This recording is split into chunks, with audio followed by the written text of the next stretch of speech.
Allergic rhinitis, which is essentially a mediated hypersensitivity reaction that happens when your nasal lining reacts to allergens like pollen, dust mites, pet dander, or molds.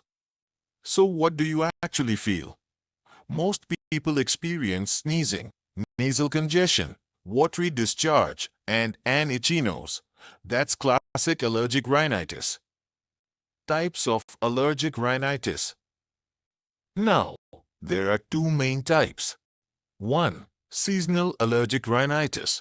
This shows up only during certain seasons, like spring or fall, mostly due to exposure to tree, grass, or weed pollens.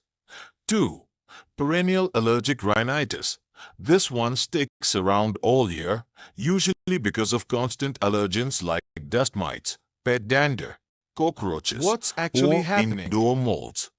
Let's look at it step by step, starting with sensitization. That's the first exposure. So imagine this.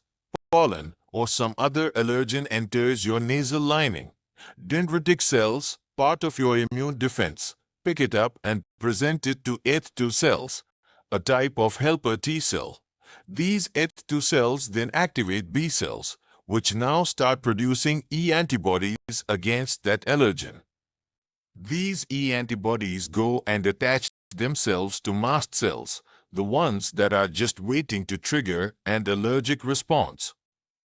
At this stage, your body is now primed for a reaction. Next comes re-exposure, your second or repeated encounter with the same allergen.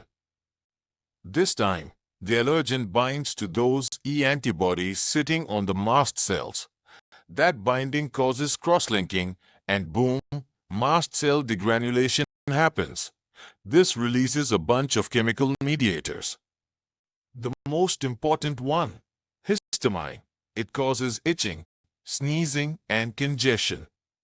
Other important mediators include leukotrienes, LTC4, LTD4, prostagland, IND2, PGD2, and cytokines like IL-4, IL-5, and IL-13. These prolong and amplify the reaction. So what's the result of all this degranulation? Vasodilation, blood vessels in the nasal lining expand, leads to nasal congestion. Increased vascular permeability, fluids leak out causing swelling and edema.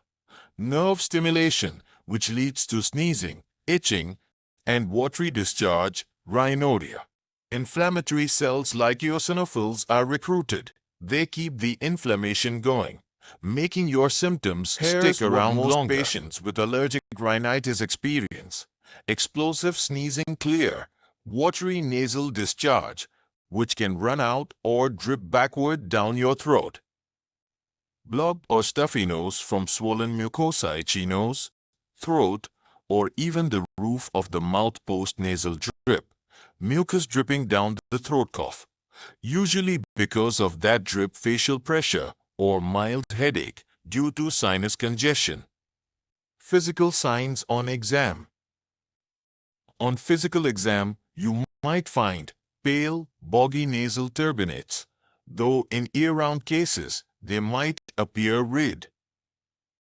Allergic shiners, dark circles under the eyes, due to venous congestion, Denny Morgan folds, those extra creases under the lower eyelids, and a transverse nasal crease from constant upward nose rubbing, aka the diagnosis is mostly clinical. Your doctor will look at your symptoms and take a detailed history. To confirm the allergy, testing can be done, either with serology tests that check for allergen-specific E or with an allergy skin test. Let's go over the treatment options, starting with the most effective. First line, most effective first treatment, intranasal corticosteroids, fluticasone, mometasone, budesonide, spray in each nostril. Antihistamines for symptom relief, sneeze ing, itching, rhinorrhea, oral, second generation, non-sedating, cetirizine, loratadine, fexofenadine, taken by mouth. Intranasal antihistamine, azilastine, spray in each nostril.